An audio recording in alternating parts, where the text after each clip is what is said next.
Good morning to 5 Minutes Talk. Today I'm to talk about a subject that is quite difficult to swallow, quite difficult to understand or accept, and quite difficult. Obviously I'm talking about rejection. As in final year visiting student, I believe I'm quite used to receive at a point where rejections don't make any more like it's a day-to-day thing. It's not something concept anymore. I believe I've learned how to quite well. By learn, I mean I learned how to shove it up in memory lane and cover all the other dirt and forget about it. I'm talking about this topic today because my sister, she's starting her journey in the world outside high school or school in general. She started getting her first rejections. So my sister, she's applying medicine and she started reading her first from uni. She's not used to it at all and she's suffering, or not suffering, she's crying a lot and she feels very disappointed about it. Let me explain why I think she's not used to it. In the country where I grew up, every year you have to pass test, end of year exams to move on to the next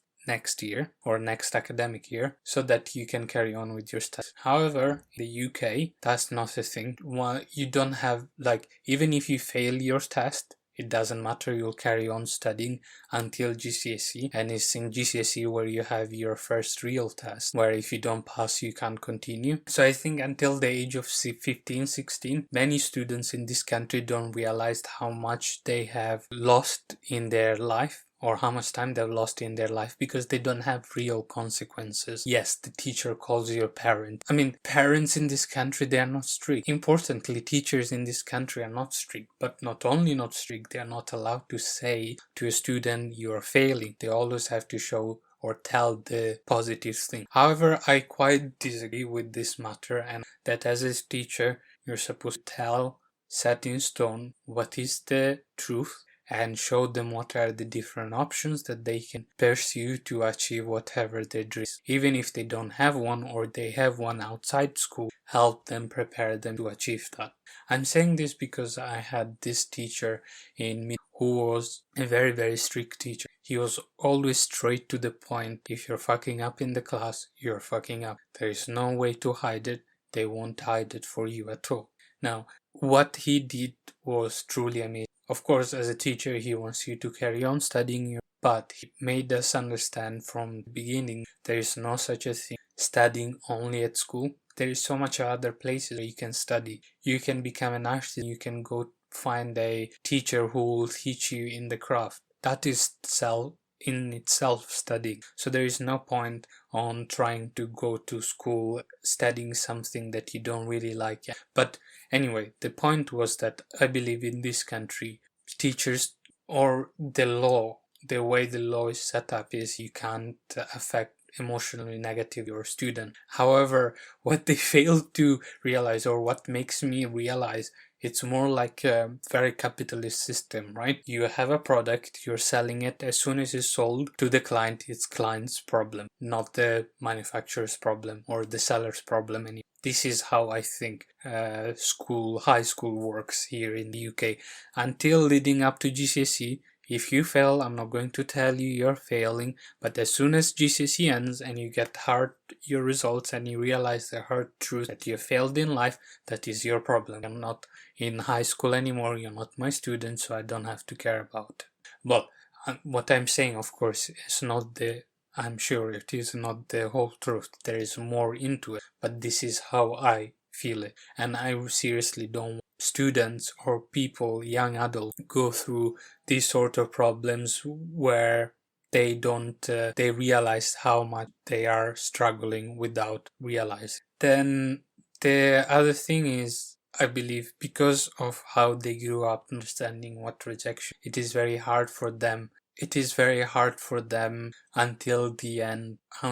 It is hard for them to come up to the end of high school and realizing, oh, you know what, I'm unable to get what I want to do at uni, or get that particular job, and they feel very, very bad about being rejected, purely because they haven't learned throughout the entire process about being rejected, or growing up being rejected on things. I believe they don't get the understanding of, yes, you need to give them a positive outlook where, of course, as a school, you need to give a positive outlook to your student, make them understand you can achieve anything can be. However, they also need to understand that not everything can be yours and you will be rejected, and you need to learn how to deal with rejection by refining next move, next choices. And because I believe they don't get sensation since early, they feel like they're entitled to get things, although they're not the right thing. Now, enough with the rant. I guess the only way to get over rejection is over time and getting rejected and rejected. But it's not about just getting rejected, it's getting to know what to do after being rejected. If you know why you got rejected, then you know, okay, I got rejected for this particular thing, then I can improve on this particular thing for the next. It's a improving process. Instead of taking this rejection as a hard fat no, take them as feedback. Take them as this feedback that comes into you that you can refine and then carry on the next process and see how this will. Don't take them as rejections, take them as directions to tell you where to go next. I remember this thing that one of the vice presidents at the company where I did my internship, that the importance a project is a failure when the answer is maybe or you don't know, but the project is successful is when you know the answer is yes or no. I was shocked. Why would receiving the answer no would be successful? And then he explained it's purely simple. Because you know no, then you can look backward in hindsight and realize that you got the answer no because of this, this, and this. So what will you do next time? You'll improve those things that went wrong for you that gave you the answer no. Or you realize that that is not the path that you want to take, or that is not the path that you should be taking. That's why you got. And if you got yes, that is absolutely amazing. You got yes, but also reflect on the point why you got yes. Of course, either of the answer, when you get the yes, you feel like celebrating, and when you got no, you feel like not celebrating. But I believe you should be celebrating either way. You getting no or yes. You got an answer for something and you know what to do with it after. No, actually, of course, you won't be able to know what to do straight away, but you can elaborate. I'm saying this because I went through the similar process 5 years. My sister is exactly 5 years younger than me, so it has. I guess I'm more experienced in this regard to give her a bit of, put some light on the dark spot. And the thing that I believe she should feeling good about is, imagine getting yeses from all the universities for the courses that you got, and then on your result day, because you didn't get the right grade, you received the answer no. Sorry, we can't take you because your grade's lower than what we required. Now, good luck. However, because she knows in advance that she can go do that subject, she can change her path and go do something else. She knows beforehand, before the exam results, where she can go. Now, I'm saying why? Because as a medical student or applying for medical student, you need very, very high standard. And usually all the other subjects doesn't require as high as medicine. It will require like 80 to 90%.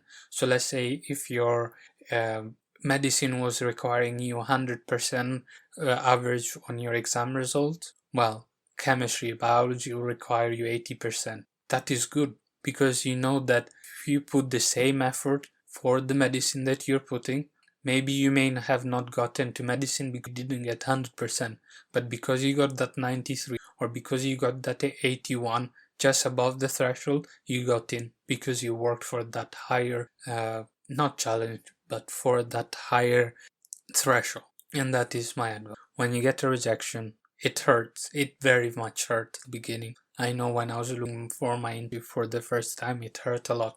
I got so many rejections. My friends got a lot of yeses. Some of my friends, they went for first interview, they got the job. They went for the second interview just to have a safety. They got the job straight away. However, I got at least 100 rejections, many ignored emails, and few invites, and even then rejection after the interview. However, I have to say I was lucky Now, in this whole process, I have to say that there is one good thing that I've also learned from my partner, is that if you didn't get rejected, you wouldn't know how to refine yourself.